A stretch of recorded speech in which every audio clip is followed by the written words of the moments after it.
Hi! As you can tell, it's springtime now, and we're going to be reading for Storytime with Jocelyn a book on nature, which is one of Jocelyn's favorite things to read about. And we're going to do a little learning as well. Hello! So today's story, we're going to be starting off the spring season by reading something called The Secret Pool. And it is written by Kimberly Ridley and illustrated by Rebekah Raye. And it is actually honored as a nature book. So we're going to be learning something. Right, Jocelyn? Now, Jocelyn has gotten a haircut. Mama did it. I'm not very good at it, but when Mama cuts the hair, she's a happy girl. Because Jocelyn does not like when her hair is long. She tends to pull it and grab it and try to pull it out. She doesn't like a full head of hair. It's itchy. It gets too oily. She doesn't like when I wash it because the shampoo does something to her head. Yes, it's just something she does not like. She doesn't like a full head of hair. So, when I cut it, she's happy. Even when it's ugly. Because Mama doesn't do that best of a job. But she's happy. So let us begin reading The Secret Pool. And of course, we love this when it's a treasure. The book is actually autographed by the author and the illustrator. Jocelyn loves that. And of course, you saw this in the very beginning. A shimmer, a twinkling. Do you have any inkling of what I am? Even if you are lucky enough to find me shining on the forest floor on an early spring day, you might mistake me for a puddle, which I most certainly am not. Do you know what it is? Let's find out. I'm a watery jewel called a vernal pool. I sparkle, but that's not the only reason I'm precious. Many creatures of the forest depend on me. Some come to lay their eggs, and others visit me to feed and rest. Right, Jocelyn? Listen, here come my first guests. So what a vernal pearl is vernal means occurring in spring, which is when you can find vernal pearls. These temporary pools can be as small as a puddle or as big as a pond. They form everywhere where low places in the land fill up with rain, or in colder climates with melted snow. Ooh. Vernal pools are found around the world and are identified by the creatures that breed in them. And in northeastern United States and eastern Canada, these include wood frogs, spotted salamanders, and fairy shrimp. Ooh. Vernal pools usually dry up in late summer, which means fish and other predators that need water year-round can't live in them. That's a good thing because fish would eat the creatures that breed in the vernal pools along with their eggs. So that is what is a vernal pool. Can you spot all kinds of creatures in this picture?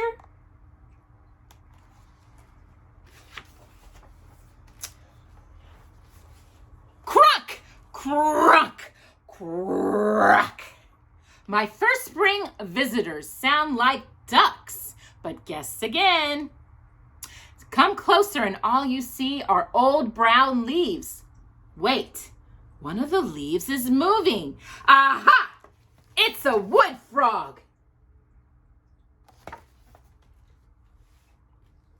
The males float on the surface and call loudly looking for mates. Their song is not sweet, but it breaks the winter's silence. That is what a wood frog is. Spring's first singers. The great way to find a vernal pool is to listen for wood frogs in very early spring, Jocelyn. They sound like quacking ducks. Quack, quack, cruck, cruck. Wood frogs survive the winter in an amazing way. They crawl under the leaves and freeze into frog sickles. Ice crystals form inside their bodies, but wood frogs make a special sugary chemical called glycol that keep them from freezing solid. Their hearts stop beating and they stop breathing all winter long, but they're still alive. But you know what? They wake up again when their bodies thaw out in the spring rains and warmer air temperatures. Soon they hop back to vernal pools to mate and lay their eggs. Often in the same pool where they were hatched, after breeding, wood frogs return to land, where they spend the summer eating spiders, yes, beetles, earthworms, and other vertebrates. Still don't like those spiders. And that is a wood frog. Rainy spring nights are what spotted salamanders like. The wetter the better for slithering through the forest from their underground layers. Shiny black with yellow polka dots on their backs, they slip into my water and begin to dance. Slowly, silently they swirl. No stars tonight, but my water whirls with tiny yellow moons. And that is the salamanders. And they're having a pool party. Few people ever see spotted salamanders because they live underground, usually in the barrels of small mammals such as the shrews or the voles.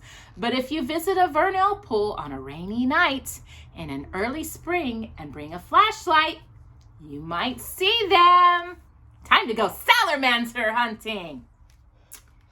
On the first rainy nights of spring, spotted salamanders come out of their hiding places to breed in the vernal pools where they were hatched. Right, Jocelyn? It can be a dangerous journey because they must often crawl across busy roads to reach the pools, and they are hungry predators such as mink and raccoons. Ooh. When spotted salamanders arrive at the vernal pool, they sometimes gather into a huge swarm called a congress. Salamanders may stay in vernal pools for up to 2 weeks while they're breeding, but you'll rarely see them in the daytime because they hide under dead leaves in the bottom of the pool. That's a little secret. Ooh. The spotted salamander. Other creatures have laid their eggs in me, like dark little dots, almost too small to see. But when they hatch, kaboom! I am filled with jazzy orange fairy shrimp. Slim and furry, they swim willy-nilly upside down, tickling me with their feathery feet. Can you spot those fairy shrimp? I think these are it. Do they look like they're upside down? What do you think, Jocelyn? Stuart back there, I don't know what he thinks. So slippery, shrimpery shrimp. You might think shrimp just live in the ocean, but tiny, mysterious fairy shrimp can only live in a vernal pool and other temporary wetlands formed from rain or melted snow. Ooh, they're rare. You will be very lucky if you see fairy shrimp. That's why they're called fairy shrimp. I get it. Because they don't live in all vernal pools. They only live about 6 weeks, and they are very, very small. Is Jocelyn like a fairy shrimp? The biggest fairy shrimp are only about 1 to 1.5 inches long. Wow. Fairy shrimp usually hatch in very early spring and sometimes again later in the summer. They tend to gather in sunny patches in vernal pools. Fairy shrimp eat microscopic animals called zooplankton, which can often affect the color of their bodies. Interesting, I know, Jocelyn. Fairy shrimp lay their tiny eggs on the bottom of the vernal pools, and these eggs must dry out completely and freeze in order to hatch the following spring. Some fairy shrimp eggs can last 15 years before they hatch. Wow. Fairy shrimp, very special. Gone are the salamanders, along with the frogs. They've returned to dry land and their mossy bogs. But what have they left behind? Hundreds of slippery, slimy surprise packages. Now I'm all lumpy and bumpy with clumps of their eggs. Can you see all the eggs in the vernal pool? Wow. Do we wonder what kind of eggs they are? They could be any kind of eggs. Whose legs are they? Who? They're not the legs, they're the eggs. Both wood frogs and spotted salamanders lay their jelly-like eggs in vernal pools. How do they tell them apart? Wood frog eggs masses are round and between the size of a golf ball or a softball. Wow, that's big. These lumpy egg masses look like bubbles on the water surface, and each mass can contain up to, a lot of eggs, 1,000 eggs. Wood frogs usually lay their eggs clustered together in rafts in one part of the pool. Spotted salamander egg masses have a thick jelly coating, which sometimes turns green from harmless algae. These egg masses are often elongated or kidney-shaped and are usually attached to twigs floating in vernal pools. Now, a kidney, if you know, is shaped just like a kidney bean. Have you ever had a kidney bean before for dinner? Well, they're kind of shaped like a lima bean, but a little thicker. Just like a bean in a way. You might also see other amphibian eggs in vernal pools. Blue spotted salamander egg masses are loose and drippy and lay either ceilingly on dead leaves in the pool bottom or in the masses up to 10 eggs on the submerged twigs. Toad eggs are laid in long spiraling springs, and spring pepper eggs are laid singlingly on underground stems.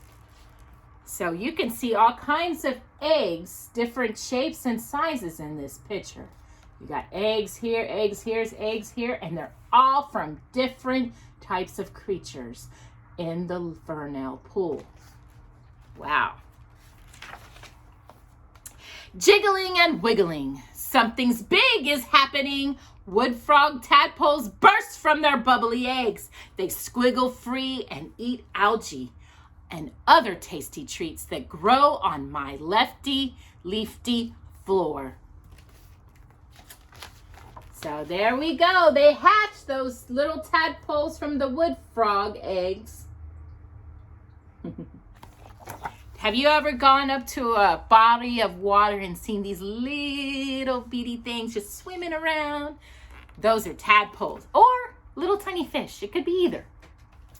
So the wood frog tadpoles.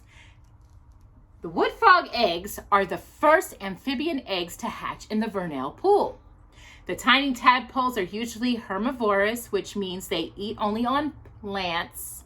If you can't find enough food, however, they'll eat each other, as well as the eggs of the other amphibians. Ooh, interesting.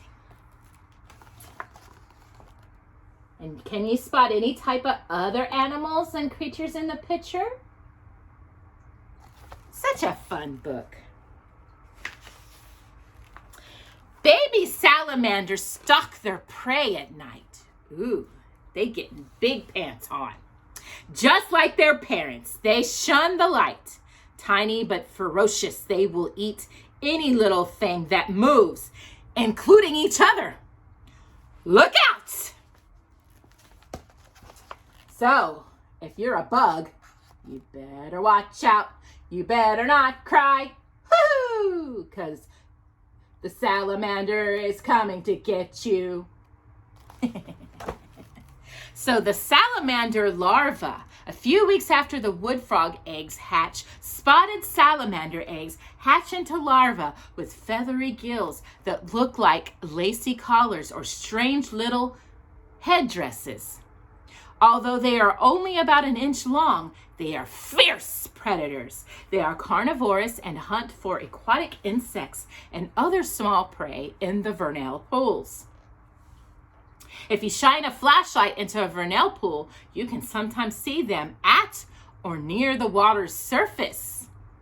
You should never touch salamander larvae because they are extremely delicate, just like Jocelyn. So I guess this baby salamander is about to get cracking at dinner.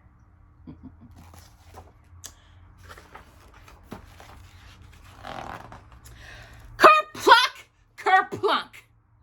That reminds me of a game I used to play. Have you ever heard of kerplunk? A hungry bullfrog is on the hunt. Tadpoles scatter in every direction, except the ones he catches for lunch.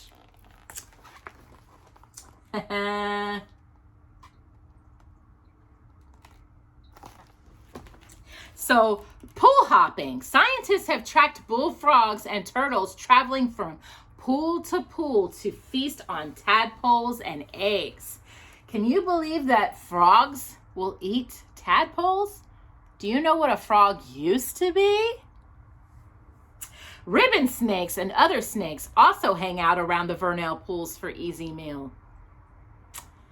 Yep. The vernal pool is a great place to eat for an animal, of course. By summer, my waters wiggle with lots of creatures, sprouting all kinds of dandy new features. They must grow legs and lungs before it's too late. Even then, the chances they'll make it aren't always so great. Hurry up!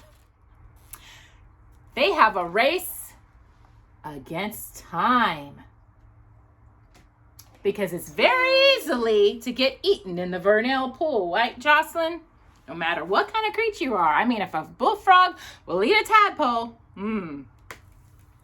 Most vernal pools dry up in late summer, which means that wood, frog tadpoles, and salamander larvae must grow into juveniles able to survive on land.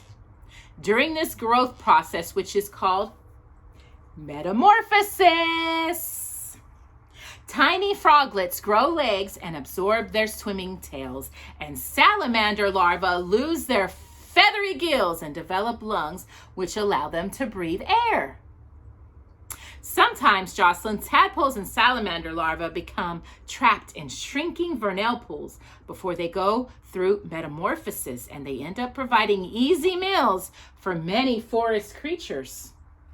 Other times, they die when the pools dry up, their bodies returning to the earth and providing nourishment for future plant and animal life. Wow. So it's time to grow up. Grow up and get out. My work this year is nearly done, and I'm disappearing with the summer sun, my shrinking and sinking into the earth, but I still feel hungry creatures lurking around.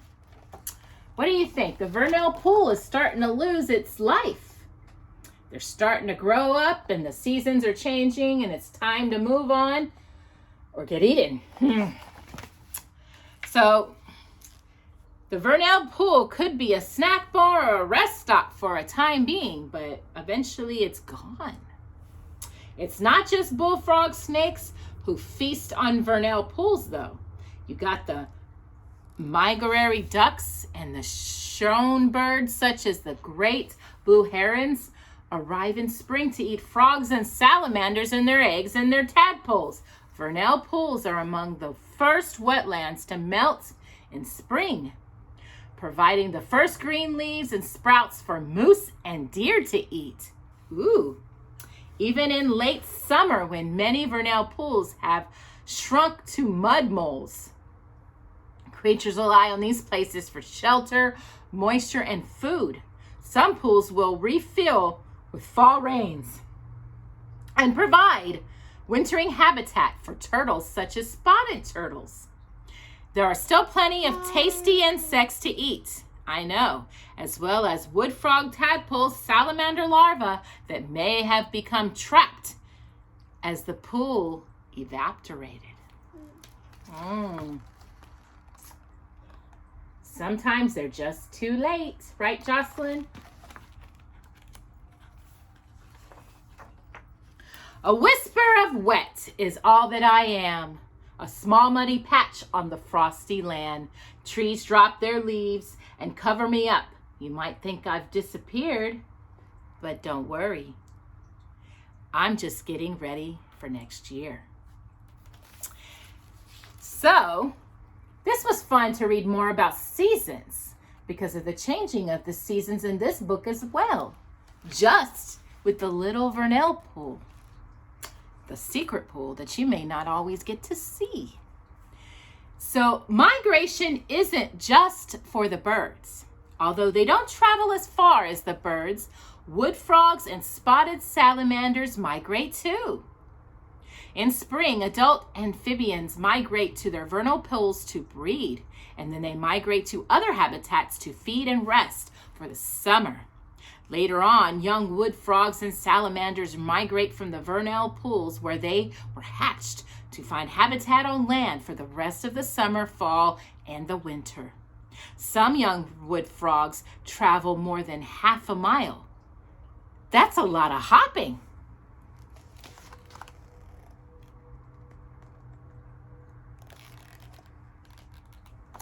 So, migration has begun. I've shown you my secrets, and now I must go. It's time to make more life from leaves, rain, and snow, Jocelyn. So, we got our salamanders and our wood frogs, and a little pond skater. So the ingredients of life: leaves and water. Vernal pools are places of transformation. In autumn, a new layer of fallen leaves covers the bottom of vernal pools, which gradually fill back up again with rain and snow. Fungi and microorganisms break the leaves down into nutrients other creatures can eat. Many kinds of insects arrive to breed in the pool and eat algae that grow on the leaves in the bottom. By the time fairy shrimp, wood frog, and salamander eggs hatch the next spring, there are all kinds of delicious things in the pools for them to eat. Soon, what was once dead leaves will become new frogs, new salamanders, and new insects, all of whom could well become dinner for someone else.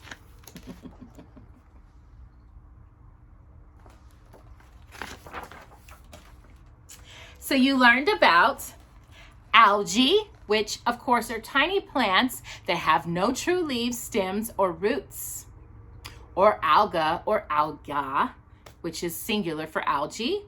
You got an amphibian, which is a group of cold-blooded, smooth-skinned animals such as frogs, salamanders, toads, and newts that spend part of their lives in water and part in land.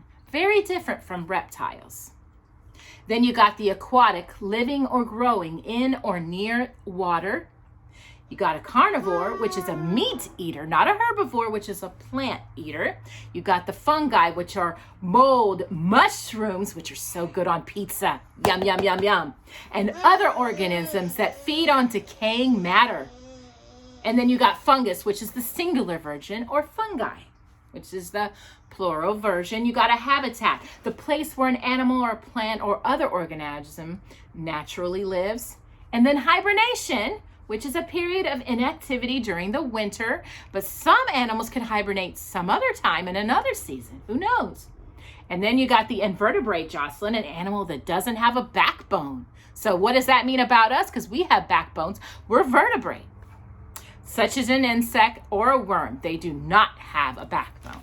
They're invertebrate. And then you got juvenile, which we learned is a young animal or a young plant. Larva, which is the newly hatched form of an amphibian or an invertebrate, such as a tadpole or a caterpillar. And what do caterpillars usually turn into? Butterflies. And then you got the larvae, which is the plural. And then metamorphosis is a process through which some organisms grow into adults. Some organisms. And then you got the microorganism, a living being that is too small to see. So we can't really go look for them because you can't see them with the naked eye. I mean, right now there could be a microorganism on my face. Woo! I did just take a bath. Who knows? But there still could be. And then you got the organism, which is a living thing. A vertebrae, which what I said is an animal with a backbone, like we were vertebrae.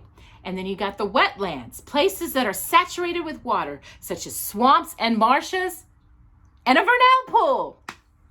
And you got zooplankton, which is a microscopic animal that lives in the water. You'll learn about the fish that eat zooplankton all the time. I think they mentioned that in Finding Nemo.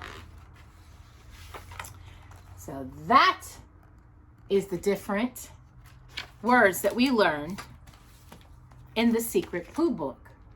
I hope y'all enjoyed learning about the vernal pool, the secret pool, that sometimes we can't always find the little creatures and organisms, and the reason that we can see certain animals and reason we cannot. I thought this was a sweet story to learn about something that you may not have ever heard of before. We learn about these types of things in science. So I hope y'all are enjoying science in school, or in the future you will enjoy science. I love science. We all love science because we learn the biology, we learn the chemistry, we learn every single type of science in that class. So I hope y'all enjoyed the secret pool, and we will see you next week where we're going to read a very special story in honor of Anne Frank. And then we're going to read something in April about the Titanic. And guess what? There is a connection between the two, Anne Frank and Titanic. And we'll talk about that. So I hope y'all will join us next week. And we've got an amazing schedule in April for Easter and Titanic. So I hope you'll join us then for another story time with Jocelyn. Bye-bye. Hi, everyone. I just wanted to jump on it one more time and tell you that we have now reached reading you guys 100 stories. And Jocelyn and I would just like to say thank you for joining us and subscribing to our channel. Remember to like our videos because it helps reach other children out there. So again, thank you so much for reading with us 100 stories. We do have over 100 videos because some of them are in parts, but we have read over 100 children's books to you guys. So thank you so much, and continue supporting us at Storytime with Jocelyn, or like we now like to call it, Jopa Mama Storytime. Bye-bye.